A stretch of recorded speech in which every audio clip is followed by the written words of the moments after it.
Cameron, बात आखिर अटकी कहाँ है? ईरान के फंड्स पर, स्ट्रेट ऑफ हुर्मुज़ पर, यूरेनियम पर? क्योंकि ऐसा लगता है सदर ट्रंप यूरेनियम के मामले पर तो कुछ कदम पीछे हट रहे हैं। ईरान के फंड्स के हवाले से भी इतलात आ रही हैं। फिर जो चीज़ अनाउंस हो जानी थी वो क्यों नहीं हो पाई है? आई थिंक इसमें जो सबसे जो बड़ी बुनियादी वजह है वो वर्डिंग का भी है कि जो एमओयू के ऊपर जो एक एग्रीमेंट हुआ था और उसको किस तरीके से अल्फाज में ढाला जाए, एक ये भी बहुत बड़ी वजह बनी है। उसमें जो सबसे बड़ा मामला है वो स्ट्रेट ऑफ हुर्मुज़ को लेकर के है,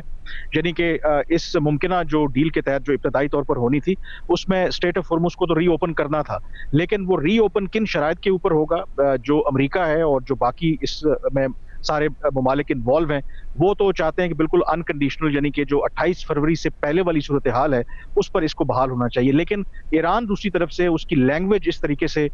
एमओयू के अंदर रखना चाहता है कि उसमें ईरान की जो सॉवरेंटी है ओवर स्टेट ऑफ हुर्मुज़ उसको एक्सेप्ट किया जाए। सिमिलरली जहां तक जौहरी प्रोग्राम या न्यूक्लियर प्रोग्राम का ताल्लुक है तो उसमें भी जो वाज़े तौर पर अमेरिका है वो एक उसमें डिक्लेरेशन चाहता है ईरान की तरफ से, और इसी एमओयू में वो डिक्लेरेशन चाहता है। लेकिन जो ईरान है वो ये कहता है कि इस मरहले के ऊपर हम जो बातचीत है वो एक तो मुकम्मल जो जंगबंदी है उसके हवाले से करेंगे, दूसरा स्ट्रेट ऑफ हुर्मुज़ के हवाले से करेंगे, और अगले मरहले में फिर जो न्यूक्लियर इश्यूज है उन पर भी बात हो सकती है। तीसरा जो इंपॉर्टेंट फैक्टर है वो ये भी इंटरप्रिटेशन का मामला है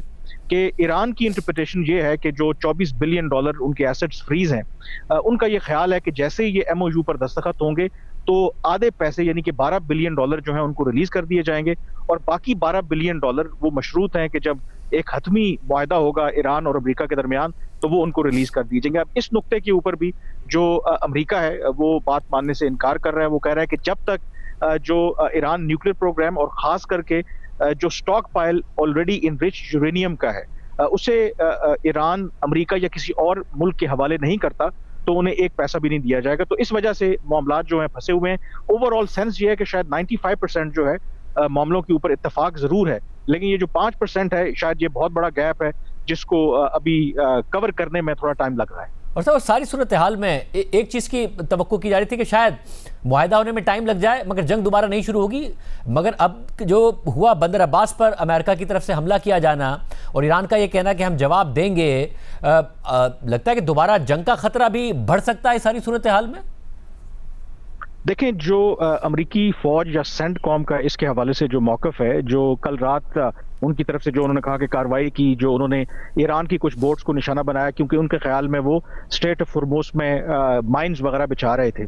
तो उनका ये मौकफ है कि ये अमेरिका की तरफ से एक डिफेंसिव मेजर था, यानी कि ये ऑफेंसिव मेजर नहीं था, और उनके ख्याल में इसकी वजह से जो जंगबंदी दोनों मुल्कों के दरमियान पाकिस्तान के तवस्सुत से हुई थी वो अपनी जगह पे बरकरार है।